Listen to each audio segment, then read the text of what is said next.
Hey everyone, in this video we are going to go over how to use mic mode in Flipgrid to record your audio only and not have to worry about video. So let's go ahead and get started.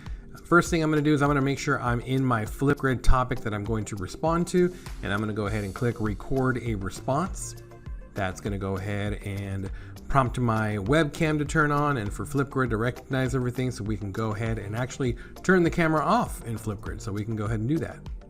And we're ready to go. It's actually got my camera a little jittery there, but that's okay. And instead of just folding the computer down or maybe covering your camera with something, instead we're going to click on this options button here.